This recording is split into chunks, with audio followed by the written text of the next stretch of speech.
Hello and welcome back to TK's Bar. I'm your host Tessa, and today we're going to be making Vampire's Blood Martini.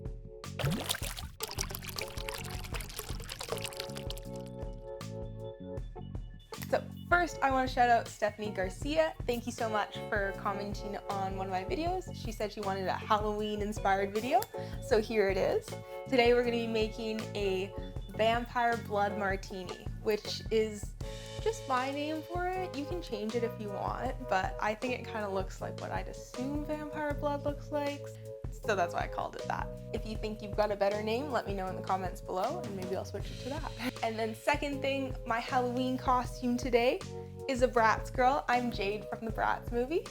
Let me know if I nailed it or if it's up. I think I nailed it. So let's get straight into making this drink. This drink is kind of similar to a Cosmo, but I've subbed out a couple of these things to make it a little bit more spooky and a little bit more sweet. So if you don't really like sweet things, this might not be the video for you. So our secret ingredient in this is this black vodka. I even like the bottle of this. It kind of makes it feel like it's a potion. But this was very difficult to find. So the vodka that I have is Black Goat vodka. I know that there's other vodka brands that make black vodka, but honestly, you can just sub in clear vodka if you want. It just won't be as dark as mine. So we're gonna just start mixing this drink with 1 ounce of our black vodka. And I'm gonna be honest, this does not smell good. It doesn't smell like vodka either. It kind of smells like coffee, but it's not. Then next we're gonna move on to 1/2 ounce of our Elderflower Liqueur. This is St. Germain's. I used it in, I think, my last video, but this one's pretty easy to get your hands on. 1/2 ounce of that.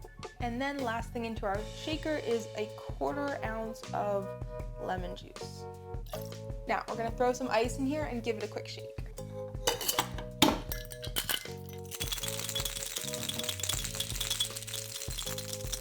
Now, before we strain this in, we're gonna grab our martini glass. So we're gonna do a 1/4 ounce of our grenadine and we're just gonna put that straight into the glass. Now, we're gonna strain this in, but we're gonna use the same technique that we did in my B52 video. If you haven't checked that out, check it out in this corner right here. But we're gonna do a layering technique. So we're gonna put the bar spoon or any spoon that you have on the edge of the glass, and we're just gonna slowly pour this on top of the spoon, the back of the spoon.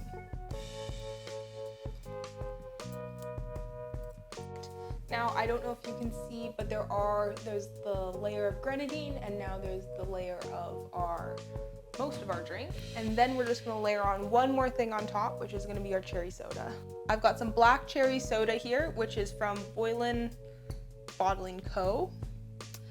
It's nice though, but this does have a very cherry flavor to it. So if you don't like that, maybe try subbing in cola. I haven't tried that, but I feel like it would work just as well. If you're not thinking about presentation wise and you just want to throw this all in to the martini, I would say you're probably doing about 1.5 ounces of the cherry soda. Last, to garnish this, I've got a little maraschino cherry skewered on here, and I took the stem off. I'm just gonna plop that right in to the grenadine there. Beautiful. So you can see it because the grenadine's light, and I think it looks really cool. Maybe that's like a vampire red blood cell or something. I don't really know what it is, but I think it looks cute as a little garnish. So the last thing we have to do is just taste it. Oh no. My costume's falling off. Now, the great thing about our garnish here is that we can mix the grenadine in with it. So you're just gonna wanna do that a little bit before you drink it, and then we can give it a taste.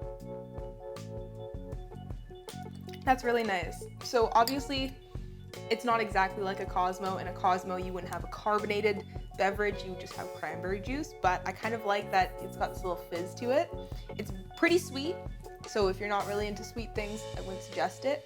And you definitely get that cherry flavor coming through, so again, if you don't like cherries or like cherry flavored stuff, because some people might think that tastes a little bit too much like cough syrup or something like that. I don't think it tastes like cough syrup. I think it tastes really good, but if you don't like that artificial cherry flavor, it's probably not the drink for you. But I think that this is an awesome drink. If you're looking for something fun, something to kind of wow your friends with your layering skills, this is a great drink to try that with, and it's a great drink to try even if you just want to make it for yourself. So if you like sweet things, I think you'll like this. So that concludes our first Halloween drink video, but stay tuned because I'm gonna do 2 more. So get excited. And that means 2 more Halloween outfits. So if you like me and you like this channel, I would love it if you gave me a like on this video and subscribe down below, and you can hit the bell if you like my Bratz outfit. Other than that, if you try this drink at home, let me know in the comments below. I would love to hear your guys' feedback on it, whether you like it or you don't like it. I just want to know. So let me know in the comments below if you try it. Last but not least, thank you guys so much for watching this. I really appreciate everyone who does and supports this channel. So thank you so much again, and I will see you in my next video. Bye!